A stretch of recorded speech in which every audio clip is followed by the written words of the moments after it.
Everyone. तो आज की वीडियो लेक्चर को हम लोग शुरू करते हैं और आज हम एक बहुत ही इंटरेस्टिंग सा प्रोग्राम बनाने वाले हैं पाइथन प्रोग्रामिंग लैंग्वेज के अंदर, जो कि सिर्फ और सिर्फ हम कंडीशनल स्टेटमेंट्स का यूज़ करके ही उसको अचीव करने की कोशिश करेंगे। आज का जो प्रोग्राम हम लोग डिस्कस करने वाले हैं वो है हमारा बैंक अकाउंट सिस्टम, यानी कि हम बैंकिंग सिस्टम के बारे में यहाँ पे एक छोटा सा प्रोग्राम बना के देखने वाले हैं, जो कि आज की डेट में जैसे हमें पता है कि हमारे पास जो बैंक में एटीएम मशीन्स होती हैं, वो एटीएम मशीन्स हमारे कैश डिपॉजिट और विड्रॉल दोनों ही काम कर सकती है। तो आज के प्रोग्राम में हम वही कोड करके देखने वाले हैं कि जो एटीएम मशीन होती है हमारी, उसमें बैंक अकाउंट को किस तरह से मेंटेन किया जा सकता है। अगर हम किसी अकाउंट के अंदर बैलेंस को डिपॉजिट करना चाहते हैं, अमाउंट को डिपॉजिट करना चाहते हैं, तो वो सॉफ्टवेयर किस तरह से रन होता है, और अगर हम किसी अकाउंट से कैश को विड्रॉ करते हैं तो किस तरह से हमारा वो सॉफ्टवेयर काम करता है। तो उसके लिए हम आज यहाँ पे एक छोटा सा प्रोग्राम बना के देखने वाले हैं। बहुत बेसिक सा प्रोग्राम बनाएंगे, हालांकि हम उसको एडवांस लेवल पे लेके जा सकते हैं। इन फ्यूचर जब हम प्रोजेक्ट्स को लाइव बनाएंगे तो वहाँ पे हम एडवांस लेवल को भी बनाना सीखेंगे। अगर हम बैंकिंग मैनेजमेंट सिस्टम का सॉफ्टवेयर हम प्रैक्टिस करते हैं तो उस केस में हम लोग एडवांस लेवल पे इस प्रोग्राम को लेके जाएंगे, लेकिन फिलहाल हम बिल्कुल बेसिक सा एक प्रोग्राम बना के देखेंगे जिसमें सिर्फ और सिर्फ हम कंडीशनल स्टेटमेंट्स का यूज़ करके अपने प्रोग्राम को, अपने टास्क को अचीव करेंगे। तो चलिए प्रोग्राम को शुरू करते हैं। सबसे पहले हमें क्या करना होता है, स्टेप 1 में हम अपने विजुअल स्टूडियो कोड को स्टार्ट करते हैं। जैसे हमारा विजुअल स्टूडियो कोड स्टार्ट हो गया तो ये हमारा प्रीवियस क्लास का जो प्रोग्राम था वो यहाँ पे डिस्प्ले कर रहा है, जिसमें हमने सोशल मीडिया पे एक अकाउंट को लॉगिन करने के बारे में बात की थी, जिसमें हमने यूज़र आईडी और पासवर्ड यूज़र से एक्सेप्ट कराया था, और उसको हमने एक्चुअल में जो यूज़र आईडी और पासवर्ड हमारे पास ऑलरेडी पहले से सेव था, इसको हमने क्लाइंट सर्वर आर्किटेक्चर की मदद से भी समझा था। तो उससे हमने इसको कंपेयर किया था, और अगर दोनों मैच हो जाते थे तो हमारे सक्सेसफुली लॉगिन का मैसेज आ रहा था, और अगर हमारा दोनों में से कोई भी एक चीज़ मैच नहीं हो रहा था तो हमारा इनवैलिड यूज़र आईडी और पासवर्ड शो कर रहा था। ठीक है, तो ये प्रोग्राम हमने इसमें बना के देखा था। तो आज का प्रोग्राम शुरू करते हैं। तो मैं इस प्रोग्राम को यहाँ से हटा देता हूँ सबसे पहले। तो इस प्रोग्राम को जैसे कि हमने हटा दिया है यहाँ पे, तो अब हम क्या करते हैं, अपने प्रोग्राम को बनाना शुरू करते हैं। जब हम अपने एटीएम मशीन के सॉफ्टवेयर को बनाना शुरू कर रहे हैं अपने कंडीशनल स्टेटमेंट के अंदर, तो बिल्कुल स्टार्टिंग में हमें क्या करना होगा, जैसे कि हमने प्रीवियस प्रोग्राम के अंदर कुछ डेटा पहले से अपने वेरिएबल्स के अंदर सेव करके रखा था, बिल्कुल सेम इसी तरह से कुछ डेटा इस प्रोग्राम के अंदर हमने पहले से सेव करके रखना होगा। क्योंकि जो हमारे बैंक अकाउंट होल्डर्स होते हैं उनका अकाउंट हमारे बैंक में ऑलरेडी पहले से खुला होता है, तभी हम क्या कर पाते हैं, उस अकाउंट के अंदर कैश को डिपॉजिट कर पाते हैं या उस अकाउंट से कैश को विड्रॉल कर पाते हैं। ठीक है, तो पहले से हमें कुछ डेटा हमें यहाँ पर फाइनलाइज करना पड़ेगा। तो हमें सबसे पहले हमें क्या करना है, हमें अकाउंट होल्डर बनाने हैं। अकाउंट होल्डर के लिए A1 नाम से एक हम वेरिएबल बना लेते हैं, जिसके अंदर हम लोग क्या करने वाले हैं, हम यहाँ पे अकाउंट होल्डर का नेम रखने वाले हैं। तो अकाउंट होल्डर नेम हम क्या रख लेते हैं यहाँ पे, सपोज मान लीजिए हिमांशु, पहला हमारा अकाउंट होल्डर नेम यहाँ पे हो गया। अब ANO यानी कि अकाउंट नंबर हमने यहाँ पे बना लेते हैं। अकाउंट नंबर भी हम यहाँ पे 1 2 3 4 5 यानी कि हम 1 2 3 4 5 यहाँ पे अकाउंट नंबर रख लेते हैं, जो कि हमारा स्ट्रिंग फॉर्मेट में ही रहेगा, क्योंकि मैंने इसको डबल कोट में रख दिया। ठीक है, उसके बाद हम B1 नाम से एक वेरिएबल बना लेते हैं, जो कि हमारा बैलेंस मेंटेन करेगा। किसका, हमारा बैलेंस मेंटेन होगा हमारे अकाउंट 1 का है, और यहाँ पे भी हम 1 मेंशन कर देते हैं, जिससे कि एग्जैक्टली हमें पता लग जाएगा कि अकाउंट नंबर 1 और अकाउंट नंबर 2, अगर हमारे पास मल्टीपल अकाउंट्स होंगे तो अकाउंट नंबर 2 हम उसको वहाँ पे मेंशन कर देंगे। बैलेंस के लिए फ़िलहाल हम मिनिमम अमाउंट यहाँ पे 10,000 रुपीज़ हमारा बैलेंस यहाँ पे हम लोग रख लेंगे।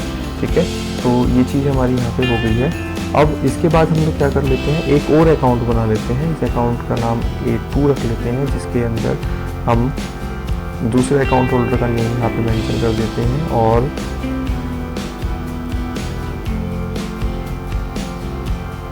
यहाँ पे हमने अकाउंट नंबर यहाँ पे मेंशन कर दिया 67890, हमने यहाँ पे अकाउंट नंबर मेंशन कर दिया, और उसको भी हम क्या कर लेते हैं, स्ट्रिंग फॉर्मेट में सेव कर लेते हैं। ठीक है, ये हमारा यहाँ तक हो गया।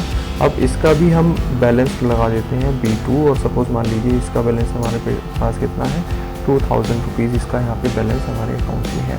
अब हम क्या कर लेते हैं, अब हम यहाँ यूज़र से वैल्यू ले लेते हैं कि यूज़र हमारा किस अकाउंट को एक्सेस करना चाहता है। अब यूज़र जब अकाउंट को एक्सेस करता है तो हमें क्या चाहिए होता है, हमें सबसे पहले वो यूनिक आइडेंटिफिकेशन नंबर चाहिए होता है जिसकी मदद से हम लोग किसी भी अकाउंट को आइडेंटिफाई करते हैं। क्योंकि अगर हम अकाउंट होल्डर नेम के बारे में बात करें तो अकाउंट होल्डर नेम तो एक ही नाम एक से ज़्यादा अकाउंट होल्डर्स का हो सकता है। तो बैंक सिस्टम हमारा क्या करता है, बैंकिंग सिस्टम हमारा अकाउंट नंबर से अलॉट करता है जो कि हर एक कैंडिडेट का, हर एक अकाउंट होल्डर का यूनिक आइडेंटिफिकेशन नंबर होता है। ठीक है, तो हम क्या करेंगे, यूज़र से जो वैल्यू मांगेंगे वो अकाउंट नंबर मांगेंगे कि किस अकाउंट के साथ यूज़र अपना टास्क परफॉर्म करना चाहता है। तो हम यहाँ पे सपोज मान लीजिए एक्स नाम से एक वेरिएबल बना लेते हैं जिसमें हम इंट की ज़रूरत नहीं पड़ेगी, हमें यहाँ पे डायरेक्ट इनपुट फंक्शन को इस्तेमाल करना होगा क्योंकि अकाउंट नंबर ऑलरेडी हमारे पास किस फॉर्मेट में है, स्ट्रिंग फॉर्मेट में है। एंटर, तो हम यहाँ पे क्या लिख देते हैं, तो हम यहाँ लिख देते हैं एंटर अकाउंट नंबर, हम यहाँ पे लिख देते हैं। ठीक है, तो यहाँ पे हमारे पास यूज़र से क्या आ जाएगा, अकाउंट नंबर आ जाएगा। अब हमें यहाँ पे मेंशन कराना पड़ेगा, यूज़र से एक वैल्यू लेनी पड़ेगी और वो वैल्यू हम यूज़र से एंटर कराएंगे कि अगर यूज़र को डिपॉजिट करना है तो वो 1 प्रेस कर दे और अगर वो विड्रॉ करना चाहता है अमाउंट को तो वो 2 प्रेस कर दे। ठीक है, तो हम यहाँ पे ch नाम से, तो हम यहाँ पे ch नाम से एक वेरिएबल बना लेते हैं जिसमें हम यूज़र से एक वैल्यू एंटर कराएंगे जो कि हमारी न्यूमेरिकल रहेगी as a input. Please enter 1 for cash deposit और 2 for cash withdrawal। ठीक है, हमने यहाँ पे यूज़र से वैल्यू एंटर करा ली। हम 1 एंटर कराएंगे तो यूज़र यानी कि कैश डिपॉजिट करना चाहते हैं और अगर हम 2 एंटर कराएंगे तो यूज़र कैश विड्रॉ करना चाहता है। तो हमने यहाँ पे यूज़र से ये वैल्यू एंटर करा ली। ठीक है, हमें जैसे ही यूज़र से हमने यहाँ पे वैल्यू ली है तो हम यहाँ पे क्या करने वाले हैं, हम यहाँ पे अकाउंट नंबर को सिलेक्ट कर लेने वाले हैं। जैसे ही यूज़र ने अकाउंट नंबर डाला तो हमें यहाँ पे कंडीशन लगानी पड़ेगी। क्या कंडीशन लगानी पड़ेगी, हमें यहाँ पे कंडीशन चेक करनी पड़ेगी, इफ एक्स इक्वल ANO1, अगर वो ANO1 के इक्वलेंट आ जाता है तो हमें क्या करना है, तो हमें अब यहाँ पे मुझे यूज़र से चॉइस चाहिए कि जो भी यूज़र वैल्यू एंटर कर रहा है, ये जो CH यहाँ पे हमारा आ रहा है, इसको हम क्या करेंगे, इसको हम इस कंडीशन के अंदर आ जाएंगे। यानी कि अगर हमारा अकाउंट नंबर 1 उसने एक्सेप्ट किया है तो यहाँ पे हम लोगों को पूछना पड़ेगा कि जो यूज़र वैल्यू एंटर कर रहा है वो उसमें कैश को डिपॉजिट करना चाहता है या कैश को विड्रॉ करना चाहता है। अब जो भी यूज़र वैल्यू एंटर करेगा हमें यहाँ पे अब इसको दोबारा से हमें कंडीशन में लगाना पड़ेगा। तो हम यहाँ पे क्या करेंगे, हम दोबारा से यहाँ पे इफ़ कंडीशन लगाएंगे और यहाँ पे हम चेक करेंगे इफ़ CH इक्वल 1 के, अगर CH में 1 इक्वलेंट आ रहा है तो हम क्या करेंगे, तो हम यहाँ पे यानी कि कैश को डिपॉजिट करने के बारे में बात हो रही है। तो यानी कि कैश नाम से हमने एक वेरिएबल यहाँ पे बनाना पड़ेगा और हम यहाँ पे क्या करेंगे, कैश नाम का जो हमारा वेरिएबल आया है उसको हम लोग यहाँ पे int input enter amount to deposit, हम यहाँ पे क्या करेंगे, अमाउंट पूछ लेंगे जो अमाउंट वो डिपॉजिट करना चाहता है। ठीक है, यहाँ पे हमने अमाउंट पूछ लिया। अब जो अमाउंट हमारी आई है वो अमाउंट को हमें क्या करना है, उस अमाउंट को हमें B1 के अंदर सेव कराना है, यानी कि उसको ऐड कराना है। ठीक है, B1 के अंदर हमारा क्या है, यहाँ पे एग्जैक्टली पहले वाला अमाउंट पड़ा हुआ है। तो हम यहाँ पे क्या करेंगे, हम यहाँ पे इस अमाउंट को यानी कि B1 is equals to B1 plus cash, हमने यहाँ पे क्या किया, हमने यहाँ पे कैश को इसमें ऐड करा दिया। ठीक है, वापस से जाते हैं और हम यहाँ पे दोबारा से अब एलिफ लगाएंगे और एलिफ में हम यहाँ कंपेयर कराएंगे कि जो यूज़र ने वैल्यू डाली है अगर वो 2 के इक्वलेंट आ रही है तो हमें क्या करना है, तब यानी कि कैश को विड्रॉ करने के बारे में बात हो रही है कैश W नाम से हम एक नया वेरिएबल बना लेते हैं और हम इसको इनपुट और हम यहाँ पे क्या करने वाले हैं,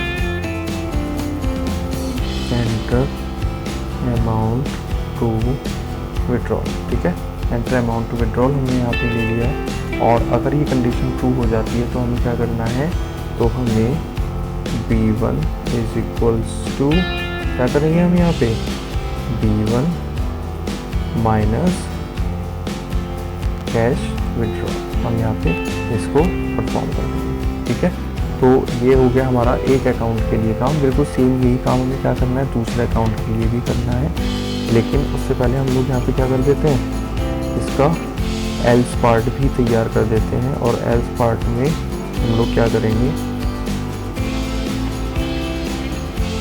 रॉन्ग वैल्यू को यहाँ पे प्रिंट करा देंगे।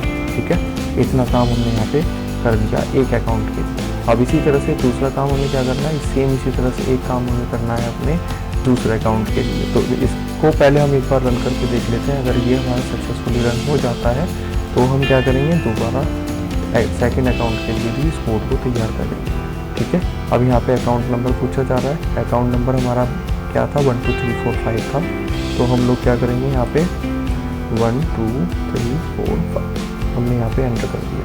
अब इसने कहा कि प्रेस 1 करना है कैश के लिए और प्रेस 2 करना है हमें डिपॉजिट के लिए। हम प्रेस 1 कर देते हैं। हमने कहा अमाउंट यहाँ पे 5000 हमारा अमाउंट हमने डालना है, डिपॉजिट करना है। तो जैसे एंटर बटन प्रेस किया, इसने हमें कुछ भी रेस्पॉन्स नहीं दिया है। रेस्पॉन्स हमें इसने क्यों नहीं दिया है, क्योंकि अमाउंट हमने यहाँ पे ऐड तो करा दिया, लेकिन उसको कहीं पे भी हमने प्रिंट नहीं करवाया।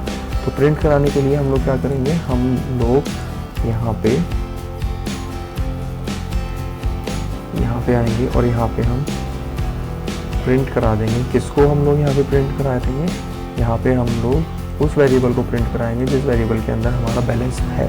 तो बैलेंस किस में है, हमारा B1 के अंदर है। तो हम यहाँ पे क्या करेंगे, B1 को प्रिंट करा देंगे। ठीक है, दोबारा से एक बार प्रोग्राम को हम रन करते हैं। प्रोग्राम को रन करके हमने 1 2 3 4 5 हमारा अकाउंट नंबर था। हमें कैश डिपॉजिट करना है, हमें कितना अमाउंट डिपॉजिट करना है, हमें 5000 डिपॉजिट करना है। तो देखिए फाइनल आउटपुट में हमारा क्या आ गया, यहाँ पे 6000 बैलेंस शो हो गया। ठीक है, हम इसको अगर चाहें तो थोड़ा सा और हम मॉडिफाई कर सकते हैं। हम लोग क्या करेंगे, यहाँ पे अवेलेबल बैलेंस इक्वल्स टू, और यहाँ पे हम इसको str फंक्शन के अंदर मेंशन कर देंगे। ठीक है, दोबारा से प्रोग्राम को मैं आपको रन करके दिखाता हूँ। इसने यहाँ पे एरर दे दिया है। एरर क्यों दिया है इसने, हाँ एरर है इसने इसलिए दिया है बिकॉज हमने यहाँ पे प्लस ऑपरेटर का यूज़ नहीं किया, क्योंकि हम यहाँ पे स्ट्रिंग को कंकैटिनेट कर रहे हैं। ठीक है, तो प्रोग्राम रन हो चुका है। 1 2 3 4 5 अकाउंट नंबर हमने यहाँ पे डाल दिया। कैश हमें डिपॉजिट करना है, कितना अमाउंट डिपॉजिट करना है, हमें 5000 का अमाउंट डिपॉजिट करना है। तो अवेलेबल बैलेंस यहाँ पे कितना हो चुका है, हमारा 6000 का अवेलेबल बैलेंस हो चुका है। ठीक है, तो हमारा प्रोग्राम एकदम सक्सेसफुली यहाँ पे रन कर रहा है। राइट, अब जो कोड हमने यहाँ पे एक अकाउंट के लिए किया है, बिल्कुल सेम ही कोड हम लोग क्या करेंगे दूसरे अकाउंट के लिए भी करेंगे। ठीक है, क्या करना पड़ेगा, हमें अकाउंट नंबर यहाँ पे ले लिया है हमने। अब इसी कोड को, ये जो कोड हमने अकाउंट 1 के लिए लिखा है, बिल्कुल सेम इसी कोड को हम लोग क्या कर देंगे, इसको हम कॉपी करेंगे। और कॉपी करने के बाद हम लोग क्या करना पड़ेगा, इसको यहाँ पे पेस्ट करना पड़ेगा। ठीक है, अब इसमें हम थोड़ा सा चेंज कर लेते हैं। जो हमारा अकाउंट नंबर 1 था, इस बार क्या हो जाएगा, हमारा अकाउंट नंबर 2 हो जाएगा। यहाँ पे बिल्कुल हमारा B1 की जगह क्या हो जाएगा, हमारा B2 का बैलेंस हो जाएगा। सेम यहाँ पे भी हमारा वेरिएबल का चेंज करके ये भी हमारा B2 हो जाएगा। और यहाँ पे भी हमारा सेम B2, और इसको भी हम वेरिएबल के नेम पे चेंज कर देते हैं। एक्जैक्टली बिल्कुल हमारा कोड तैयार हो चुका है दोनों अकाउंट को मेंशन करने के लिए। ठीक है, प्रोग्राम को रन करते हैं।